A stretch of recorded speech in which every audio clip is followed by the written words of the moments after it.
ఎస్ఐపిసిలో వయస్సును పెంచాలని మొదటి నుంచి గట్టిగా అడుగుతున్నాం. దానికి నైతికంగా అడగడానికి ఒక అర్హత ఉన్నది. ఎందుకంటే వీళ్ళు కాంగ్రెస్ వాళ్ళు వచ్చిన వెంటనే నోటిఫికేషన్స్ ఇస్తామన్నారు, ఇవ్వలేదు. ఎక్కువ మంది పార్టిసిపేట్ చేసేది ఎస్ఐపిసి, గ్రూప్ 4, వీటి తర్వాత గ్రూప్ 2, గ్రూప్ 3 ఎగ్జామ్స్ ఎక్కువ మంది పార్టిసిపేట్ చేసేది. వీటి తర్వాత డిఎస్సి ఉంటది, గ్రూపుల రిక్రూట్మెంట్ బోర్డు ఉంటది. ఇంకా ఊళ్ళల్లో ఉండేటటువంటి పిల్లలు ఈవెంట్స్ అవన్నీ కొట్టుకుంటారు కాబట్టి దీనికి ఎక్కువ మంది ప్రిపేర్ అవుతారు. దీన్ని ప్రిపేర్ అవ్వడం వల్ల రేపు గ్రూప్ వరకు కూడా అవకాశం ఉంటుందనే ఉద్దేశంతో రెండు కలుపుకొని చదువుకుంటారు.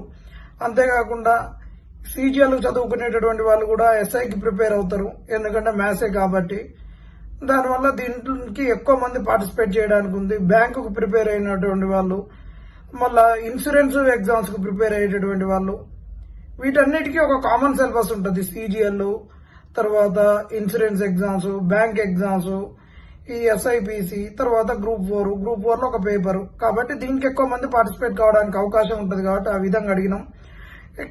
కానిస్టేబుల్కి 22 సంవత్సరాలు, ఇంతకుముందు 5 సంవత్సరాలు పెంచారు. దాన్ని ఇప్పుడు కాస్త పొడిగిస్తూ 2 సంవత్సరాలు చేశారు, 27 సంవత్సరాలు అయింది. ఇవాళ ఈ విధంగా 27 సంవత్సరాలు ఓసీ వాళ్ళకు వస్తుంది. ఎస్సీలకు 32 సంవత్సరాలు, బీసీలకు 30 సంవత్సరాలు అవుతుంది. ఎస్ఐలో 25 సంవత్సరాలు ఉండే దాన్ని ఇంతకుముందు 5 సంవత్సరాలు పెంచిర్రు, ఇప్పుడు 2 సంవత్సరాలు పెంచిర్రు. 32 సంవత్సరాలు జనరల్ వాళ్ళకు అవుతుంది. ఎస్సీలకు 37, బీసీలకు 35 సంవత్సరాలు అవుతుంది. ఇది శుభ పరిణామమే. దీన్ని పెంచడానికి ప్రయత్నం చేసినటువంటి అద్దంకి దయాకర్ అన్నకు కృతజ్ఞతలు, కోదండరాం సార్కు కృతజ్ఞతలు. తర్వాత ఇంకా ప్రయత్నం చేసినటువంటి వాళ్ళు మిత్రులు చాలా మంది పోయిర్రు. మేము కూడా వీళ్ళతోటి ఎంత ప్రెజర్ చేయాలనో ఆ విధంగా ప్రెజర్ చేసినాం. కొంతమంది వెళ్లేసి సిఎస్ గారికి లెటర్లు ఇవ్వడము, గవర్నమెంట్ అఫీషియల్స్ ని కలవడము, మంత్రులకు చెప్పడము, ఇవన్నీ జరిగినాయి.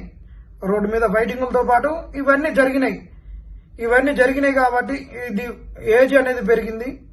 వీళ్ళందరూ కూడా మరి ముందే చేస్తుంటే మంచిది. కాంగ్రెస్ ఇప్పటికైనా ఇంకొక ఏజ్ పెంచాల్సిన అవసరం ఉన్నది. జనరల్ రిక్రూట్మెంట్ గ్రూప్ 2, గ్రూప్ 3 మళ్ళా ఎడ్యుకేషన్ డిపార్ట్మెంట్ లో ఇంతకుముందు 46 సంవత్సరాలు, 44 నుంచి 2 సంవత్సరాలు పెంచి 46 అయింది.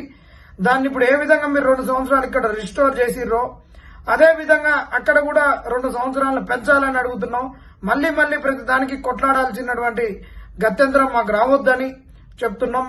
కోదండరాం సార్ దగ్గరికి ఒక రిపోర్టును తీసుకుపోయి ఇప్పుడు ఏదైతే ఉద్యమకారులను అందరితోటి వీళ్ళు ఒక కన్సల్టేషన్ గా మాట్లాడి వాళ్ళ ఒపీనియన్స్ తీసుకున్నారో అదే విధంగా నిరుద్యోగులందరితోటి కూడా అమరవీరుల జ్యోతి అక్కడ ఉన్నటువంటి దగ్గర ఒక 2 రోజులో 3 రోజులో పెట్టి నిరుద్యోగుల నుంచి ఏమేమి సమస్యలు ఉన్నాయి ఆ సమస్యలన్నీ తెలుసుకొని ప్రైవేట్ సెక్టర్లలో రిజర్వేషన్స్ ఏ విధంగా ఇంప్లిమెంట్ చేయాలి, ఈ గవర్నమెంట్ లో ఏ విధంగా ఉద్యోగాలు నింపాలి, నింపేటప్పుడు ఎలాంటి జీవోలు అడ్డొస్తున్నాయి, ఏం చేయాలి, ఈ నిరుద్యోగాన్ని రూపుమాపడానికి ప్రభుత్వం ఎలాంటి చర్యలు తీసుకోవాలనే దాని గురించి మీరు ఒక రోడ్ మ్యాప్ చేసుకుంటే మంచిది.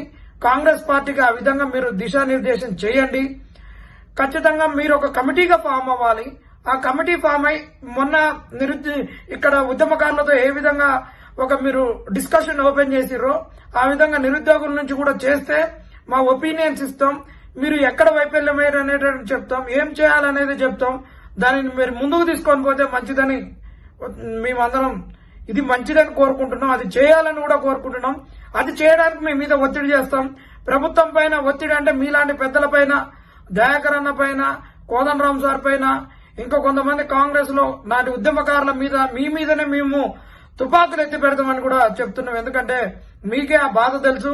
ఉద్యమాలలో ఉన్నటువంటి వాళ్ళు మీరు మళ్ళా ముఖ్యమంత్రి దగ్గరికి పోయి ఇలాంటిది ఒక కమిటీ వేయించుకొని మీరు మరి అది ఏ కమిటీ అనుకుంటారో వేయించుకొని ఇది చేస్తే మీ కాంగ్రెస్ ఇచ్చినటువంటి హామీలలో కొన్నైనా నెరవేర్చడానికి నిరుద్యోగులకు ఒక అవకాశం దక్కుద్దనేది కూడా చెప్తున్నాం.